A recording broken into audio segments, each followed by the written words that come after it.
더 이상 루머라고 부르기에는 상황이 너무 멀리 와버렸다.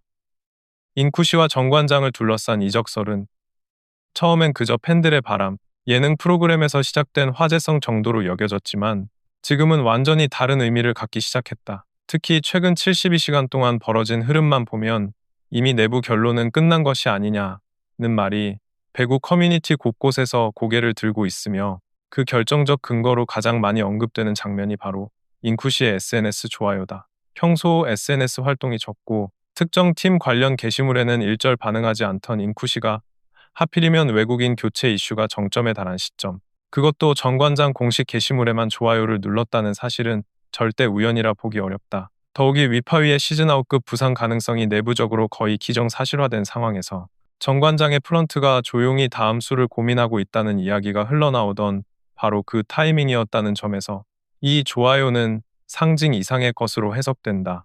코보 외국인 규정상 시즌 중 교체가 가능한 아시아 쿼터 선수는 극도로 제한되어 있고, 현재 컨디션, 체력, 실전 감각, 언어 적응, 예능으로 이미 검증된 인기와 화제성까지 감안했을 때 지금 시장에서 즉시 투입 가능한 카드가 인쿠시 단 한 명뿐이라는 점도 정관장의 선택을 좁히고 있다.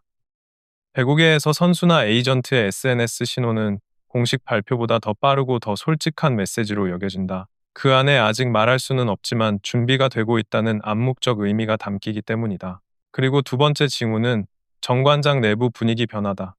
가장 결정적인 발언은 고이진 감독의 입에서 나왔다. 그동안 위파위 상태에 대해 곧 돌아올 것이라며 계속 버티던 감독이 최근 인터뷰에서 곧 발표가 있을 것 같다고 말하며 스스로의 태도를 바꿨다. 이는 단순한 생각 변화가 아니라 내부 협의가 어느 정도 정리되었다는 의미로 해석된다. 구단 관계자가 공식적으로 말할 수 없는 상황에서 감독의 뉘앙스 변화는 가장 강력한 신호다.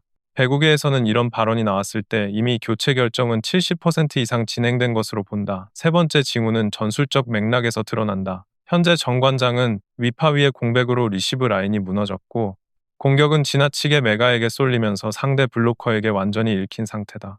이 흐름을 뒤흔들 수 있는 선수는 밸런스를 메우는 타입이 아니라 전술 자체를 재구성할 수 있는 타입이어야 하는데, 인쿠시는 정확히 그 조건에 부합한다. 높은 타점, 빠른 스윙, 예측하기 어려운 공격 패턴, 그리고 무엇보다 지금 팀이 잃어버린 다이내믹함을 즉시 회복시킬 수 있다. 정관장은 단순히 구멍을 메우는 선수가 아니라 공격의 새로운 축을 원하고 있고, 이는 곧 인쿠시라는 결론으로 수렴된다. 결국 세 가지 징후, SNS 신호, 감독의 발언 변화, 그리고 전술적 필요성이 완벽하게 맞물리며 이적설은 더 이상 루머가 아니라 구단이 조심스럽게 준비 중인 현실적인 옵션으로 변해버렸다. 그리고 지금 배구계 안팎에서 가장 뜨거운 질문은 이것이다. 이제 정관장의 다음 수는 무엇인가? 이 질문의 답은 아마도 우리가 생각하는 것보다 훨씬 더 과감하고 훨씬 더 빠른 타이밍에 찾아올지도 모른다. 정관장의 다음 행보가 왜 이렇게까지 주목을 받는가를 이해하려면 단순히 외국인 선수 교체라는 표면적 문제를 넘어 팀의 존립 구조를 들여다봐야 한다. 위파위의 이탈은 단순히 한 명의 선수가 빠진 정도가 아니라 전술의 축이 무너진 사건이다. 그녀는 화려한 공격수는 아니었지만 리시브 안정, 시작점 마련, 세터 연결이라는 팀 구조의 가장 밑바닥을 지탱하던 숨은 기둥이었다. 이 기둥이 사라졌고 그 결과 메가의 공격 패턴은 고스란히 노출되었으며, 상대 팀들은 정관장의 전술을 단 하나의 축만 차단하면 된다는 사실을 너무 쉽게 파악해버렸다. 정관장에게 필요한 것은 더 이상 패치를 붙여 임시로 버티는 운영이 아니다. 완전히 새로운 형태의 공격 라인을 만들고 흐름을 바꿀 수 있는 게임 체인저가 필요하다. 이 상황에서 정관장이 지금 고민하고 있을 다음 수는 예상보다 명확하다. 첫째, 내부적으로는 이미 인쿠시의 활용 방안을 중심으로 한 전술 재편 시뮬레이션이 돌고 있을 가능성이 높다. 단순히 영입하면 넣는다가 아니라 어떤 세트 구성에서 가장 효율이 나는지, 리시브 배치를 어떻게 조정해야 하는지, 메가와의 공존 가능성이 어느 정도인지, 심지어는 카운터 블로킹 전술까지 구체적으로 검토하는 단계에 들어갔다는 것이다. 둘째, 코이진 감독이 직접적으로 언급하지는 않았지만 전술적 변화는 거의 필수적이다. 지금의 정관장은 구조적으로 막혀 있고 기존 전술을 유지한 채 새 선수를 끼워 넣는 방식으로는 흐름을 전혀 되살릴 수 없다. 그래서 팬들이 가장 궁금해하는 질문이 바로 이것이다.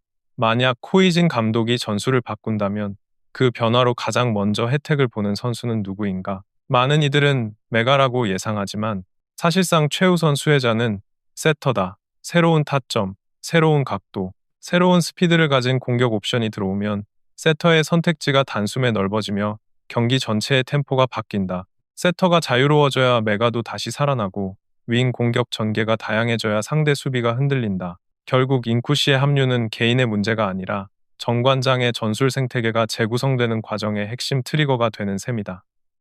셋째, 팬들이 예상하지 못한 충격적인 시나리오도 존재한다.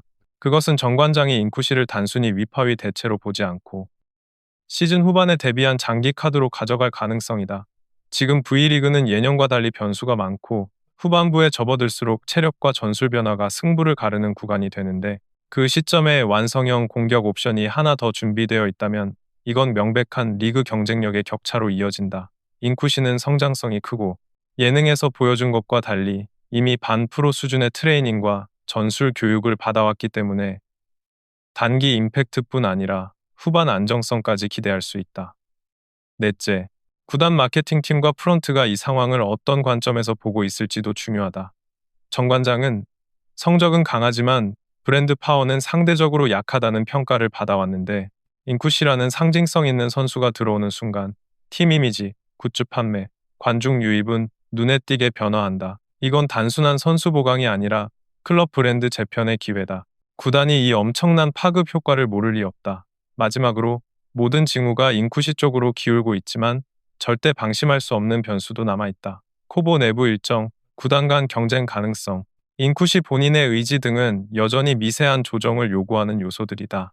그러나 하나만은 분명하다. 지금 정관장은 더 이상 지체할 시간이 없고 팬들은 이미 답을 알고 있다는 듯한 분위기다. 그리고 배구계는 경험적으로 알고 있다.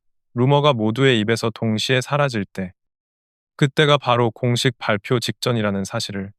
이제 남은 건 단 하나다.